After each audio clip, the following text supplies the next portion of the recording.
You may not want these now, but you will probably want them at some point in your life. We're always able to turn and look at those photos, see what it was like to be together in a happier time. I feel my baby's home. She's home. I see her every day. This is your heritage. You're going to want these pictures someday. Through such tragedy, there definitely was something positive that could come about. Everything was perfectly normal until she went into labor, and when her water broke is when we knew something wasn't right. My first two, it was easy. I had my first son, it was a total easy pregnancy. My daughter came 18.5 months later, so that was a really easy delivery.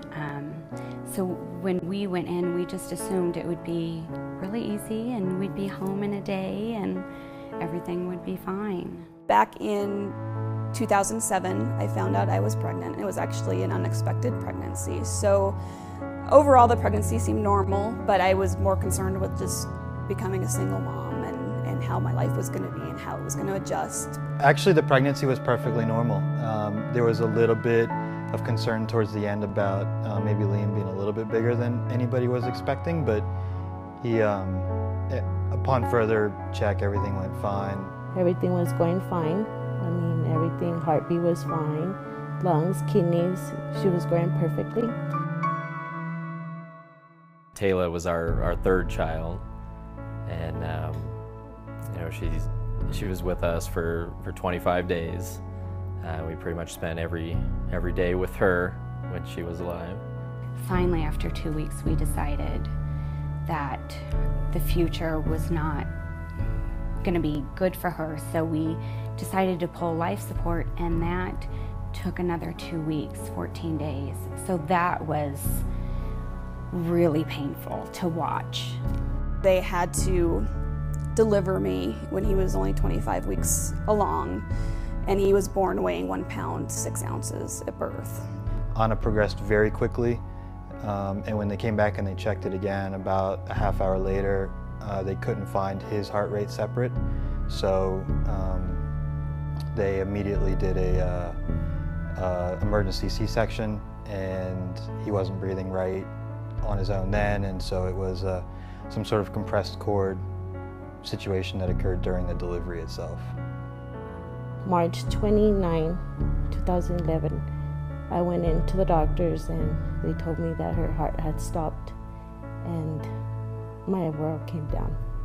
I held him and he hung on, and he just kept was an up and down thing, and he held on, and the doctors were talking to me about taking him off life support, and I wasn't ready. I just thought, he's fighting, we're gonna see what happens. But by the next morning it was pretty clear that he wasn't gonna get better, and he was suffering and we were losing him. Our nurses told us about Now I Lay Me Down to Sleep. They gave us the brochure, and then we heard about it through the chaplaincy program there. I was amazed that there was even this group of people out there doing something like this. I think my first reaction was, why do we need that right now? Like, it was a really traumatic day. It was actually the day we decided to put her on life support. They had called her in. The hospital had asked us if we wanted that, and we said yes, and they said this would be the best time because after that you're not going to want pictures of what she's going to look like. The nurse was somebody I trusted immensely, but my first reaction was actually like, I don't want to do that. That just sounds morbid. That doesn't sound right. And it's such a horrible moment in your life that is not something you want to photograph originally. But the crazy thing was that the nurse was actually the nurse for Cheryl Haggard back a couple of years earlier. So that was when the whole organization started, and he came to me, literally, the nurse did, in tears, saying, this is your heritage, you're gonna want these pictures someday. So he talked me into it, and yeah, I was so glad that he did. It's something that I wanted to look at right away. Nowadays we're so used to seeing the instant gratification of looking at a photo. And so I looked at them, but it was one of those things that I looked through them right away. I thought, man, these are amazing, and I don't want to look at them again for a really long time, because they do carry a lot of emotion around them. You know why they were taken, what they were taken for. Well, we looked at them right away because we had to have a service and we needed pictures. Well, we wanted pictures for the service. We wanted people to see that, yes, we had a daughter and she was beautiful and she was perfect, and we wanted to share her with the world. At the hospital, we didn't, but we wanted people to know that she was beautiful.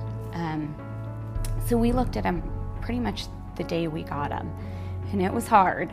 It was really hard because we had just lost her, but we were beyond grateful to have it. Now they mean everything. The photographer was amazing. She came out and she actually took pictures of him before we took him off life support and after he had passed. And it was very emotional. But she was wonderful. She actually put together a little video. You know, she put some of the pictures to music together in time for his memorial service just a couple of days later. And then it was probably, you know, it could have been 3-4 weeks before I got the actual pictures from her. And I remember when I first opened them to look at them, it was just, yeah, it was really, really hard at first. It helped me a lot because my baby exists, you know, she's right there. She's in the pictures, and friends, family that go over my house, you know, this is my baby. You know, she lived. She was here with me. I carried her, and here she is.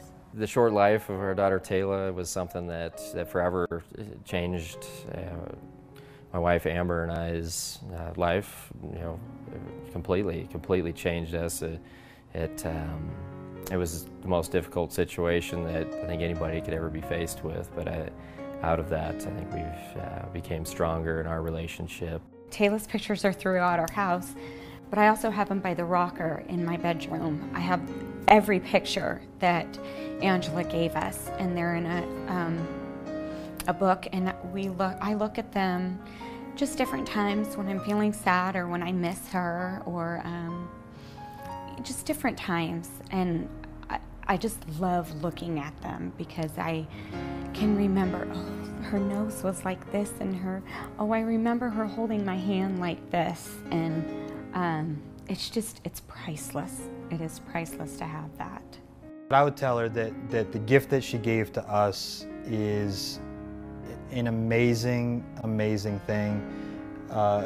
Just simply the gift of her time and her energy and her professional skill to give to somebody else is not something that any of us have taken lightly. We love the photos, we love what they've done for us. We really appreciate that she took the time away from her family, because if we know nothing else, we know how valuable that is. It's easy to just think this was something that was so terrible that couldn't possibly have happened. Even in your own mind, sometimes you think like that. And it's so comforting to see a picture of him and say, yeah, I am a mom, and he is my son, and he was here.